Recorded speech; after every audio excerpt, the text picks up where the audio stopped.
No, it is not public record. Okay. Well, you made It is not $1.7 million on your public book. record. Oh, this got personal fast because he's about to put Bernie's own money on the table here, and Bernie doesn't take this well. Thank you. And considering the chairman doesn't want to hear any of that information because I believe he's pretty biased in his opinion already, Mr. Schultz, I'll give you an opportunity to finish that if you'll do it quickly. Thank you very much.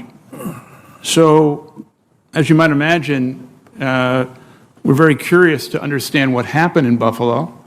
And we later found out that this individual, which was hired in 2020, was paid for and under the employment of the union that was basically trying to organize Starbucks.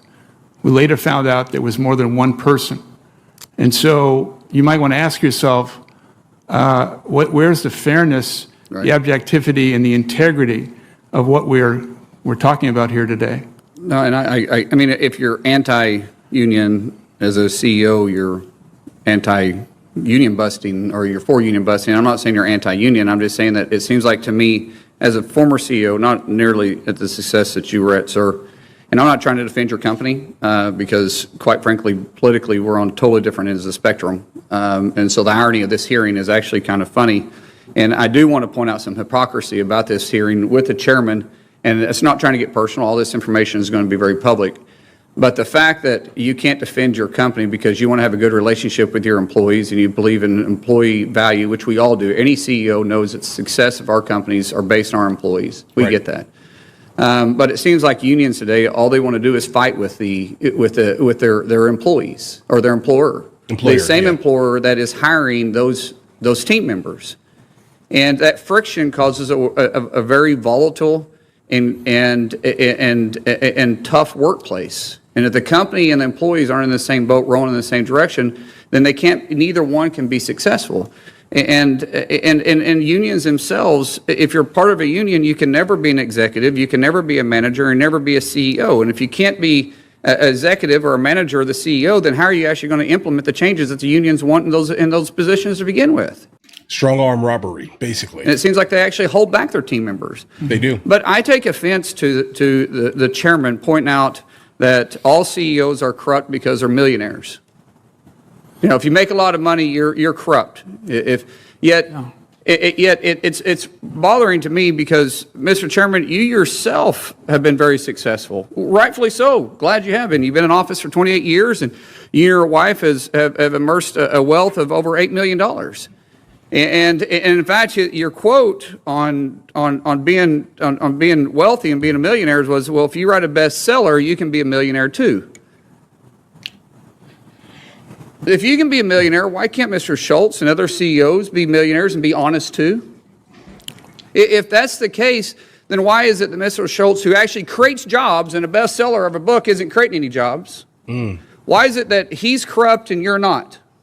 Why is it that all CEOs are corrupt because they're wealthy, and yet our chairman, who is wealthy, and I'm glad you are, you're not? So this is actually a super interesting scenario here because a lot of people who would call themselves a democratic socialist or, of any variant of modern day communism, let's just say this here, they generally scream at the top of the roof here, bro, if you are wealthy, you are evil, kind of by default here. But how Bernie Sanders most likely is going to stand on this here is coming from the angle of, I wrote something, I sold it, people are buying it, rather than someone who is making money because other people are working for them. I think that's most likely going to be the argument here, but understand this here. How do you think people are paying for your book, Bernie Sanders? By working a job for someone else. So it's counterproductive. It's moderately cyclical here. This is not even that deep of an issue here. If you have made it, you have made it. Congratulations. Guys, the government's role is to create an environment for entrepreneurs, for go-getters, for world changers, to be successful in life. The U.S. government is designed for people that want to succeed can. We can go out and achieve anything that we choose to. But when you lean towards socialism, what you think is government is the answer and unions are the choice.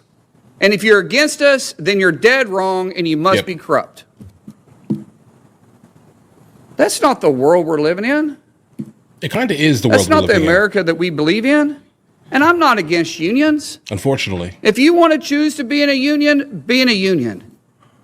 But if you choose not to, then you choose not to. And that's why I'm good with right to work states. That's honestly why unions actually thrive in Oklahoma, and we're right to work states, because it creates a happy environment and a good environment, because employees get to choose what they want to be part of.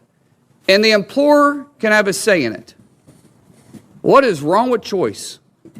What is wrong with employees having a choice? What is wrong with the CEO defending his company and openly saying that he is providing good benefits and paying higher than everybody else? But yet, if you're not part of a union, you're also paying starvation wages. What hypocrisy. Yeah. What bias.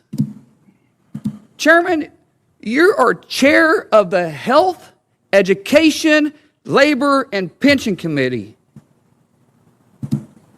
We shouldn't have a biased approach. We should have what's best for America and all those that want to thrive and work in it. And so while we politically disagree, Mr. Schultz, I applaud you for your success. And I applaud all the CEOs out there for their success and all the employees that work hard, that's in the same boat, that's making their companies great. Thank you. Thank you. Thank you. Well, let me respond. The senator did mention my name, I think. And I think you got an all-time record here. You've made more misstatements in a shorter period of time than I have ever heard. Please correct Well, me, if I'm because worth it's all $8 million, public. excuse me. It's all public. Excuse me. Yeah, go ahead. All right? Excuse me. Yes, sir. If I'm worth $8 million, that's good news to me. I'm not aware of it. That's a lie. All right? Number two. Part of public records. You're probably looking at some phony right-wing internet stuff. It ain't true. Got it. All right? You should read beyond that. It is not true. Yeah, guys, understand how net worths are basically calculated. A lot of it is calculated not pretty much based off of kind of what you're making on a monthly or yearly basis. A lot of it is the assets that you actually have here. All right? How many properties does he own or businesses? If that makes any sense here. Most likely these are going to be properties, but let's continue. It's part of public records. No, it is not public record. Okay. Well, you made It is not $1.7 million on your book. public record. You made All right? It is- 1.7 on your book. Excuse me. I've got the mic now. Number you not two, make the statement I that if have you want to the be a mic millionaire? now. I've got it. Did you had not your make time. that statement? You had your time. Okay. All right? You're not telling the truth. Second of all, you got no evidence that I have ever said that all CEOs are corrupt. I have never, ever said that. Probably not all, but every time you talk probably about not, CEOs, then you do shouldn't say that. Say it. Furthermore, what this hearing is about is whether or not you talk about being pro-union. Really, what this hearing is about is whether workers have the constitutional right to form a union. The evidence is overwhelming, not from me, but from the National Labor Relations Board, is that time after time after time, despite what Mr. Schultz is saying, Starbucks has broken the law and has prevented workers from joining unions to collectively bargain for decent wages and benefits.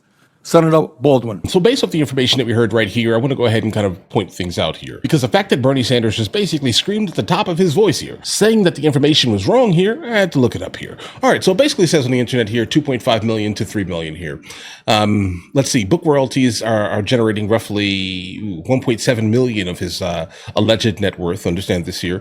He also has a annual salary of $174,000 here. Well, between him and his wife here, they own 3 properties, a primary house in Vermont, let's not dox him, a row house in Washington, D.C., and a summer cabin on Lake Champlain. So these are basically his assets.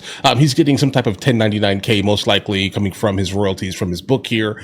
Okay, let's move on. He is still a millionaire, right?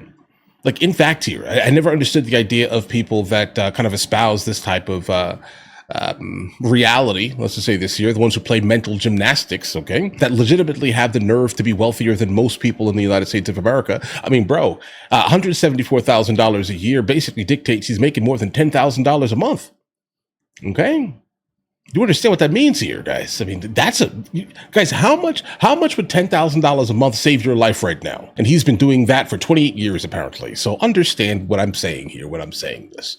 He is someone that absolutely hates the idea of wealthy people, but yet he is a wealthy person. This is counterproductive here, guys, right? Give all your money away, bro. All right? do that, please. The same thing with Ilhan Omar, the same thing with AOC. They always say one thing, but in their actual practice and in real life, they're doing the exact opposite. Now, pretty much based off of what we do know about the $1.5 million in book sales here, we can $1.7 million in book sales. We can pretty much guarantee that that's a number that's pretty solid here. The other numbers are basically irrelevant. And I say this because the idea of looking up someone's net worth on the internet is absolutely silly. Bro, do not believe my net worth on the internet. It's a lie, okay? It is a wrong number. And the same thing with Bernie Sanders, and most likely the same thing with anyone else who has any type of, like, I don't know, notoriety, let's just say this year, to the point where they start to decide that looking up someone's net worth is beneficial to whatever website that's selling advertisements on it. Understand this here, all right? It's all nonsense here. But listen, guys, you guys all have an absolutely amazing day. Enjoy your day thoroughly. If you guys are new here, please like and subscribe. And in the meantime, guys, I'll go and catch you guys later.